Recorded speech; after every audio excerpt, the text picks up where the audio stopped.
Okay, I'm doing my second review. I just did one review, and I'm gonna do another review now. I don't sleep at night. Sleep is the cousin of death.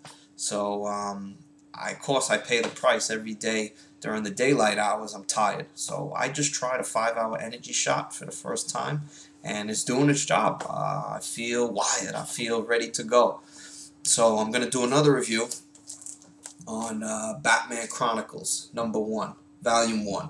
It's a volume series. It goes up to Volume 10. This is my favorite Batman, the old school Batman with the long ears. There's a shot of him in the back there. Let's see if I can get that to focus in. If you guys can see that clear. That's the old school Batman with the long ears, the more rigid cape. I don't know why it's not focusing in. There you go.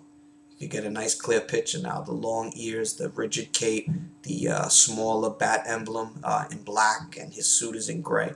That's my favorite Batman. This is a must-have if you want to really enjoy Batman, for people who want to kind of see how Batman started out. His first stories, his first interactions with Dick Grayson, which was my favorite story in here, with Catwoman, with the Joker, with Hugo Strange, his first couple of cases. It's really cool. He goes out, and they say, he goes out into New York City. I'm from New York, so I thought that was, really cool.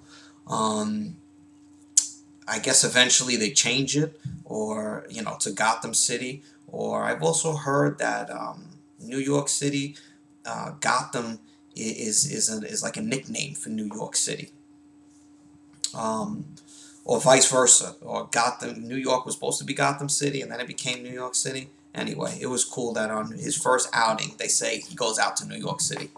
The story with him and Dick Grayson was excellent. That was my favorite story in here. These are, one-shot stories in here, combined to make the Volume 1. It's good. In real mob fashion, the mob goes to the circus, where, as you know, and if you don't know, Dick Grayson and his family, they're acrobats, so they work in the circus, doing their routine. And the mob comes to the owner of the circus, and he tells them, hey, listen, we need some money, or accidents can start happening.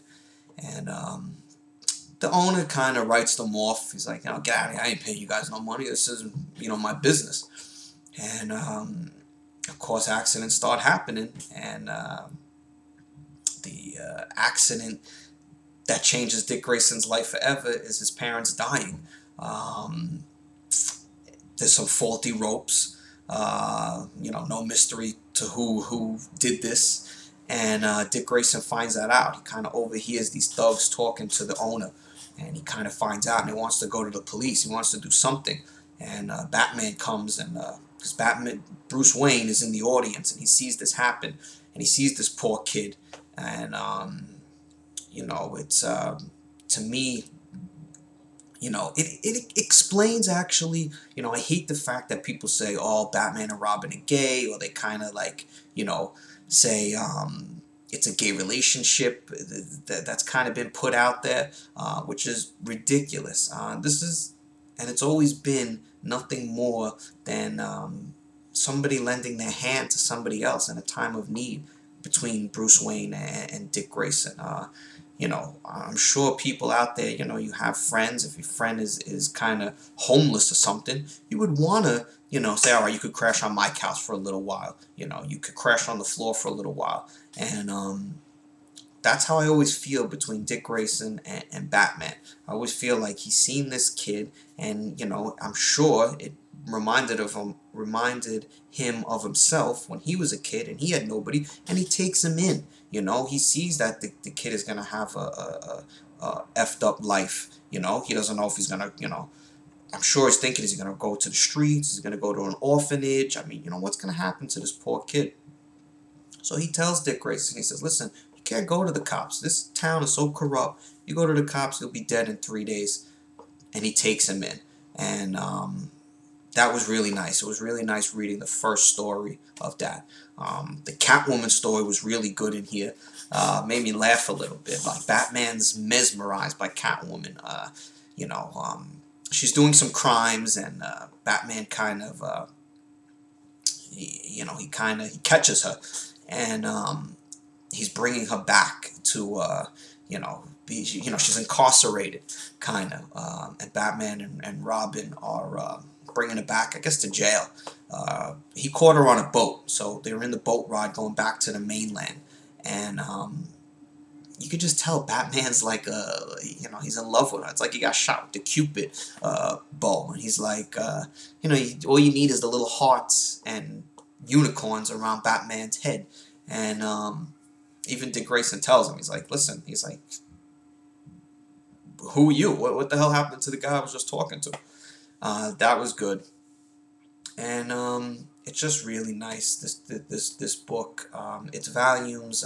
Detective Comics number 27 to Detective Comics number 38, I believe, and then Batman number 1. Yeah, if you have an appreciation for Batman, if you want to get into Batman and appreciate him and what he stands for in his world, you definitely need this book, The Batman Chronicles Volume 1. There's 10 volumes, goes up to Volume 10. I have up to Volume 6, and I only read this one. I'm going to read 2. I just been reading other stuff, and I'll go back to it and I'll read it and I'll do another review. But yeah, I just wanted to do a review on that book.